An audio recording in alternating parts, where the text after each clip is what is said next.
But कल का मुकाबला लाला जिस तरह हुआ, India versus Bangladesh, Bangladesh 35 for 5 होती है और उसके बाद हमें एक रेजिस्टेंस दिखती है बांग्लादेश की तरफ से, एंड वो पार्टनरशिप जो कि एक डिसेंट टोटल 22-29 पर जो है वो लेकर जाती है बांग्लादेश को। इस तरह का कैरेक्टर जो बांग्लादेश टीम ने दिखाया, ये थ्रेटफुल भी है हमारे लिए, बिकॉज हमने भी खेलना है इनके खिलाफ। सवेरा, क्योंकि जिस तरह हम बात करते हुए हैं कि सारी टीमें बड़ी तैयारियों के साथ इस कंपटीशन के अंदर आई है, और दूसरे ये कि ऑलमोस्ट तकरीबन नॉकआउट बेस वाला सिचुएशन ही है यहाँ पे। या पहला मैच जो है वो कितना इंपॉर्टेंट है वो सारी टीमों को पता है। तो मेरे ख्याल में मैं समझता हूँ कि बांग्लादेश जहां से 4-5 आउट होने के बावजूद वो जिस तरीके से कमबैक किया, बहुत जबरदस्त कमबैक किया है, नो डाउट।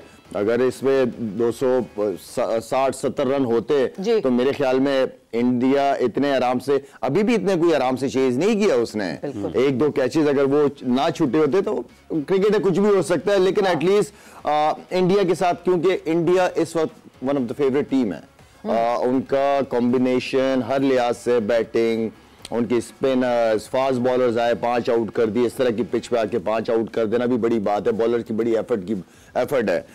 तो मेरे ख्याल में हर लिहाज से वेल बैलेंस और one of the favourite team को आके अगर बांग्लादेश ने थोड़ा सा हिलाया या उसको वेकअप कॉल दी है, तो इसका मतलब ये है कि पाकिस्तान का एक तो मैच बहुत इंपॉर्टेंट है, हम सबको पता है, अगर टूर्नामेंट के अंदर रहना है उन्होंने, लेकिन उसके अलावा बांग्लादेश से भी हमारा जो मुकाबला है ना, वो कोई अगर हम सोचेंगे कि हम वन साइडेड या आराम से हरा देंगे तो ये मेरे ख्याल में भूल होगी, क्योंकि पिंडी में खेलना है हमने बांग्लादेश से मैच, और पिंडी ही वो मैदान था जहां पे हमने टेस्ट सीरीज हारी है बांग्लादेश से। बिल्कुल। अच्छा, ये जो दोनों टीमों के स्पिनर्स की कारकर्दगी को आप कैसे देखते हैं? अगर आपने भी कहा ना कि बांग्लादेश ने भी इतनी आसानी से उनको मैच दिया नहीं, तो उनके स्पिनर्स ने भी बड़ा अहम किरदार अदा किया मैच लंबा करने में। स्पिनर्स का रोल वैसे भी इमरान बहुत इंपॉर्टेंट होता है यार, स्पिनर्स का रोल हमेशा से इंपॉर्टेंट, हमें हटा के स्पिनर्स का रोल बहुत इंपॉर्टेंट।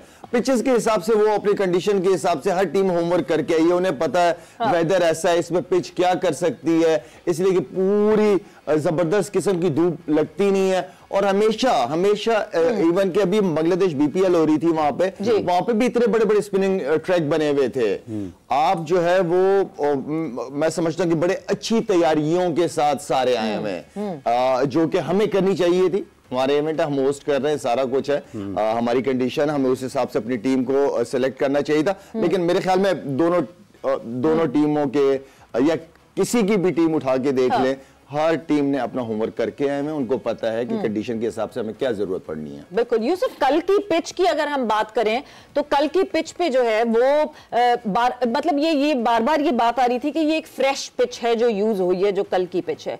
मगर कल की पिच अगर फ्रेश पिच थी और वो फ्रेश पिच जो है वो इतना ग्रिप कर रही थी, तो यानी अगर कोई IL T20 की यूज्ड पिच इस्तेमाल हुई तो वो तो उस पे तो मेरा ख्याल से बॉल ऊपर उठेगी नहीं, बैठी जाएगी बॉल। बिस्मिल्लाह, बिल्कुल ठीक कह रही है, क्योंकि उधर अगर आप हिस्ट्री देखें यूएई की, तो वहाँ ज़रा स्पिनिंग और लो विकेट होती हैं, और ज़्यादातर वो वैसे बैट्समैनों के लिए और स्पिनर्स के लिए यूज़फुल होती है। लेकिन अगर कल का देखा तो शामी ने 5 आउट किए हैं, हर्षीत ने 3 आउट किए हैं, तो 8 आउट तो उनके फास्ट बॉलर कर गए हैं। तो इसका मतलब है कि थोड़ा बहुत उधर विकेट में जूस होगा, नमी होगी, जिसकी वजह से उनसे प्रॉपर शॉटें नहीं खेली गई। अगर उनका शांटू को देखो तो बिल्कुल मुंह वाला बॉल था, थोड़ा सा आप कह सकते हैं कि दूर था, इतना दूर नहीं था। अगर वो ड्राइव विकेट होती, फ्लैट होती, तो वो आराम से अच्छी बाउंड्री लग सकती है, लेकिन वो कैच आउट हो गया कल कवर और पॉइंट के दरमियान। बिल्कुल। तो विकेट में मेरा ख्याल है कि रीड करना दोनों टीमों से शायद मुश्किल हुआ है, क्योंकि उनको भी बाद में खेलने में प्रॉब्लम हुई है।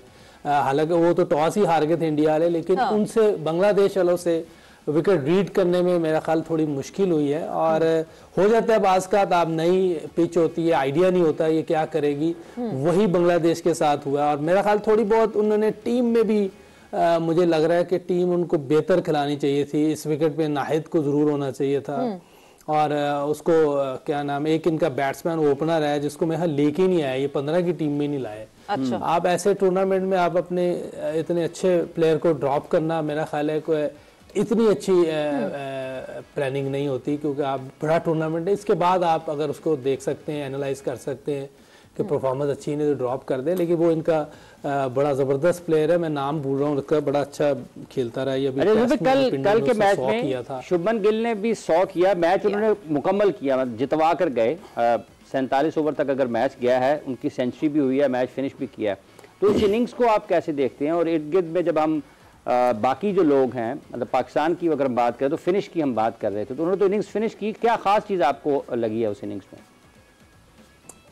देखिए बड़ा सॉलिड खेलता है और वो अपनी गेम पे उसको पूरा अबूर हासिल है और बड़ा कॉन्फिडेंट है कि जो उसके पास सलाहियत है उस पर उसको यकीन है और उससे इधर उधर नहीं होता, वो अपनी गेम पे स्टिक रहता है, वैसे ही खेलता है जो वो फर्स्ट क्लास में खेलता हुआ है, जिस तरह वो इंडियन टीम में एंटर हुआ है उस तरीके को, उस प्रोसेस को वो छोड़ता नहीं है, आखिर तक वैसे ही खेल रहा था। अगर 2-3 विकेटें ये ना गिरती रोहित की और कोहली की तो मेरा ख्याल और जल्दी मैच खत्म हो सकता था, लेकिन इन दोनों के आउट होने के बाद फिर शेर राइस आउट हुए तो मेरा ख्याल थोड़ा सा वो स्लो है, वरना अभी भी 80+ के स्ट्राइक रेट से खेल रहा था, नहीं तो वो 100 स्ट्राइक रेट से भी खेलता। अगर उसकी पास्ट की इनिंग्स देखें तो वो अपने स्ट्राइक रेट को लेके चलता है, जो आजकल का मॉडर्न डे क्रिकेट उसने अडॉप्ट किया, उसी तरह वो क्रिकेट खेल रहा होता है। तो मेरा ख्याल एक बेस्ट इनिंग थी और हाँ जो उससे तवक्कुआत थी वैसे ही वो खेला, जबरदस्त क्रिकेट खेला वो। और नहीं, एक्सपेक्टेशन वैसे ये थी कि श्रेयस अय्यर के साथ ही बारी खत्म हो जाएगी, but yes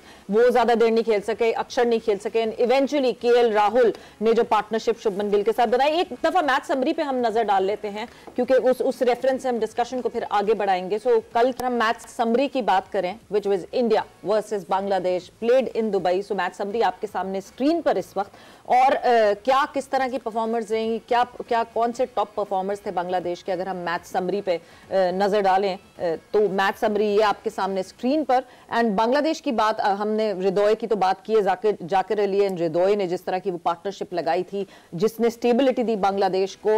Mohammad Shami, a fifer from him and 200 ODI wickets are done with Mohammed Shami. बड़ी कंसर्न थे इनकी फिटनेस के, इनकी परफॉर्मेंस के, ये अपनी फिटनेस के बाद अब परफॉर्मेंस में वापस आ रहे थे। He had to fill the shoes of Bumrah और वो करने में मुझे कामयाब दिखे। हर्षित राणा ने बहुत अच्छी तरह उनको सपोर्ट किया। अक्षर Patel with 2 wickets. Shubman Gill yes, जिस तरह उन्होंने अपनी क्यूरोग्राफ किया अपनी इस सेंचुरी को, बड़ा कमेंडेबल। रोहित शर्मा पे बहुत जरूरी है बात करना, बिकॉज एक कैप्टन लाला बहुत जरूरी होता है कि जिस तरह एक कैप्टन पूरा ट्रेंड सेट करता है। मुश्किल कंडीशंस थी बैटिंग के लिए, इतनी कोई बहुत फ्री फ्लो विकेट नहीं थी, बट रोहित शर्मा ने अगर हम कहें पावर प्ले में 60-62 ऑड रन्स मिलके बनाए शुभमन गिल के साथ, और एक कुशन क्रिएट कर दिया अपनी टीम के लिए कि अब तुम लोग अपना जो गेम खेलना चाहते हो वो नेचुरली खेलते जाओ। तरीका यही है। हाँ। इस तरह की कंडीशंस में तरीका यही है गेम का। एक कप्तान का प्लान और सारी टीम के सामने, सारे प्लेयर्स के सामने होता है। वो पहले डिस्कस कर लेते हैं कि हम इस फ्रेम ऑफ माइंड से जाएंगे, ये माइंड सेट होगा हमारा। कप्तान लीड करता है टीम को फ्रंट से, एंड देन उसके बाद सारे प्लेयर्स करते हैं। अगर हम यहाँ पे गिल की बात करते हैं कि 129 बॉलों पे 101 रन किए हैं उसने, ये वो चीज है जो हम बाबर आजम से चाहते हैं कि बॉलें खेले ज्यादा, ठीक है ना, फिनिश करे।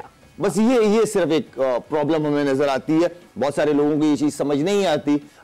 तो मेरे ख्याल में रोहित एज अ कैप्टन जबरदस्त लीड, यही वो चीजें हैं जो हमें मोहम्मद रिजवान की तरफ से चाहिए। पार्टनरशिप चाहिए हमें, पार्टनरशिप होती है तो जो नया बैट्समैन जाता है वो भी कॉन्फिडेंट फील करता है। बैक टू बैक जो विकेटें गिरती हैं तो कम बैक करना बड़ा मुश्किल हो जाता है कभी कभार, फिर आपको डॉट बॉलें ज्यादा खेलनी पड़ जाती है। और हमारे वाले वैसे भी डॉट बॉलें इतनी खेलते थे कि 27 ओवर भी हो जाते हैं उसमें। तो कहने का मतलब है कि जितने स्ट्राइक रोटेट करते हो बैट्समैन को उतना कॉन्फिडेंस मिलता है।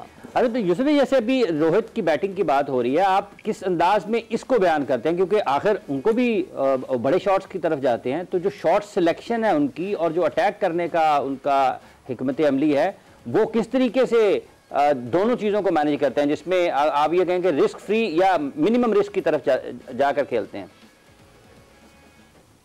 अच्छा, अगर रोहित शर्मा की बैटिंग की बात करें तो वो बिल्कुल फेयरलेस क्रिकेट खेलता है। उसको अपने आउट होने की कोई फिक्र नहीं होती। एक प्लानिंग है जो उनकी नज़र आ रही होती है, 2023 के वर्ल्ड कप में भी नज़र आई है।